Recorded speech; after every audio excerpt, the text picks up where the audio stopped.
What up, y'all? Welcome to Hand It All Media, where we review music, movies, news, and games. And today we're about to handle X-Men 97. Handle it! My life is like a movie, so I live it like a feature. I bring the peanut butter when I can. Guys, spoiler alert, if you have not seen X-Men 97 yet, episodes 1 and 2 that they dropped on Disney, do not click on this video as of yet. Please watch the show and then come on back. All right, guys, right from the jump, we're going to get right into it. So X-Men 97 was very exciting to hear about them coming back with a childhood franchise or TV show, if you will.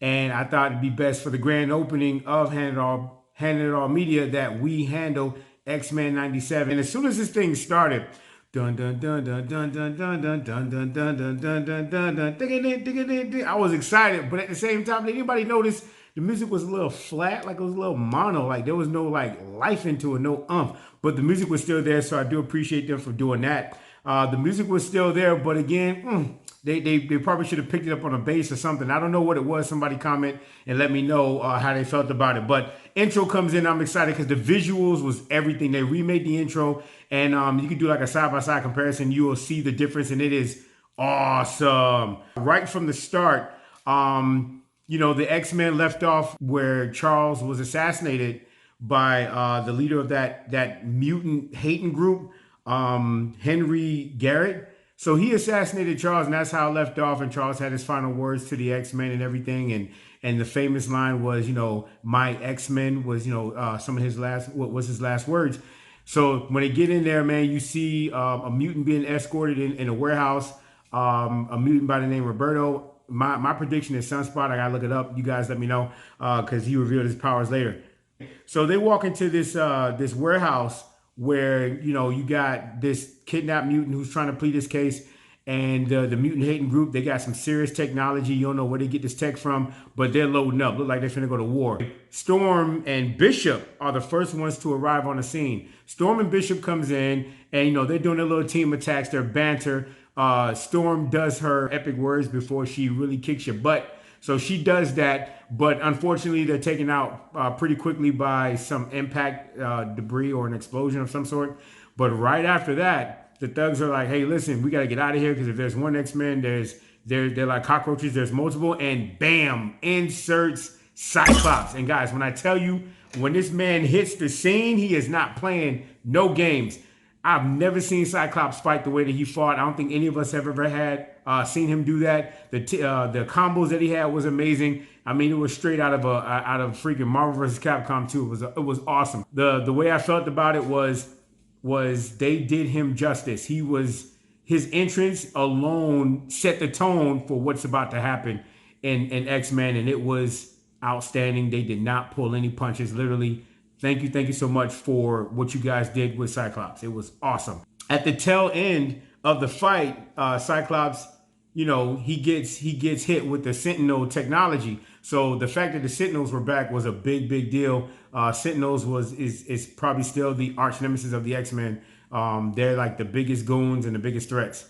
Sentinels go after all mutants, whatever it is, they try to take them out. So the way I felt that they did this entrance was amazing. I don't know why the hell Bishop is here, but he's here. I'm here for it. I love his contribution to the X-Men, so he is here. I don't know why he's here, but he's here. After that scene wraps up, the X-Men are back in the mansion. You get to vibe out a little bit. And I'm telling you, Scott Summers is going in that mansion being everybody's daddy. I mean, he was damn near taking people's report cards. I mean, he was being a leader in this X-Men, and I really love his attitude and everything about him. But he had things to say to Wolverine. You already know how they don't get along, so they had their back and forth. Rogue was in here, Morph was in here, Gambit was in here cooking his Cajun stuff. And Gambit, what in the hell is you wearing? it was dope, man. It was really dope, the interaction that they had with the X-Men. Cyclops and Jean, they were talking to the UN about, hey, look, I thought the Sentinel program was done. What's up? What do we find in this warehouse? Blase. So that was pretty much their new mission. And despite their best efforts of telling Roberto, you need to stay in this mansion because you still got people after you while we investigate, he didn't listen. So this man escapes out. to go live his best life at club, whatever. This forces the X-Men to split up, so they have to take one team to go get Roberto, and they got another team to go chase down the leads of what's going on with the Sentinel thing. So, okay, cool. They do that. When I tell you the way Cyclops interrogated Henry Garrett, who was responsible for the killing of Charles Xavier, and he did it so gangster, guys. He did it so gangster. That man came in there and he was like, hey, tell me what I want to know or you're going to regret it. You know what I'm saying? But Garrett pointed out, hey, man, you're not the professor. And Cyclops was like, yeah, I know I'm not. He'll be more patient with you. He'll be doing all this and all that. And he'll be protecting you from the bad guys. He's like, oh, like the guys like you? He said, nah. Have you met my wife? And then bam, Jean comes in there. Ain't no whole, let's get permission. Nah, Professor's gone. I'm getting in his mind and I'm gonna extract the information that I need to get, but she gets kind of blasted out a little bit by the confirmation of, yes, Trask is alive and he's here, and Master Mode is still a large. So bam, that mission set. Meanwhile, the other team goes into the nightclub to go retrieve this dude Roberto, and they saved him from a damn danger. He didn't even know he was there. But besides that, we got some cool dance scenes. I still don't understand what the hell Jubilee's power is, and why is it relevant at all. I don't know why she's a fan favorite as far as fireworks. But anyway, she gave us some cool rave scenes here and there, whatever, with her things. But my thing is this, guys. If I'm somebody in that club, I'm just like, yo, this mutant is over here just dancing. Why are there fireworks? Oh, it's a mutant. You know, it's like I'm freaking out because there's fireworks coming out. But I guess people was probably on that next level stuff, and it was like, whatever, bro, let's just go with it. So they had that club scene. After it is confirmed that Trask is alive, Master Mode is here, they are doing it. They are going out to get on this mission and to go shut down the Sentinel program, if there is one, and stop Trask and Master Mode at all costs. They got into the X-Jet, so when they tracked him down, Scott gave his speech inside the train, inside the jet, and he was like, listen, you know, this is what it is. This is what we're doing, people. Logan, get with it. Of course, Logan had a snappy comeback. He gave that speech as far as, don't tell me what to do, Dad, and all that kind of stuff, or whatever. But man, it was awesome. Their interaction is always awesome between the lone wolf and the Boy Scout. But as soon as that was done, the damn plane rips open, like the top of it rips open, and oh man, it is a Sentinel. And they get to work. As soon as it starts, he grabs Cyclops. That's the wrong person to grab. He grabs him, and Cyclops makes quick work of him fast. But the plane is pretty much destroyed, and all the X-Men are now falling. And get this, they give each other head nods, and people get right to work. Morph becomes Archangel, go save Wolverine, and Rogue is picking up people, and Storm is picking up people. And the coolest part was Scott. He was like, everybody, everybody got him. Like, they on their comms. Everybody good? Cool. All right, I'll see y'all on the ground, X-Men. I don't need no damn help. Don't you be flying to come get me. I got this. My boy Scott went into a dive and let his mind be free. When I tell you that landing was the greatest superhero landing in history, it was. That man went full optic blast right to the ground to slow down his momentum, and he gave a really cool superhero landing. While on the ground, they track down Trask, they track down Master Mode, they have an exchange of words, and they get right into it. I'm telling you, the team attacks amazing. Freaking Gambit, Wolverine, Storm, Bishop, everybody had their time to shine. Morph was secretly that MVP of that fight because, boy, he was doing his thing too. And what? Master Mode gets up. So what? They fight all the Sentinels, and then they fight all the Sentinels, and they all have their individual shining moments, which was really, really cool. And then I don't understand though. Beast jumps into the middle of one of the Sentinels. You know, he gets down there, right? He gets down there and he jumps in the middle of a Sentinel, like the Tony Stark in the chest piece area. And then all of a sudden he has the ability to control the Sentinel from these secret arms and leg attachments. I'm not too sure about that, guys. I just want y'all to be careful when y'all be doing stuff like that. Also, the other thing that was pointed out, I noticed my dog Beast tossed up a damn Sentinel. It made me raise my eyebrow a little bit. I know Beast is strong, but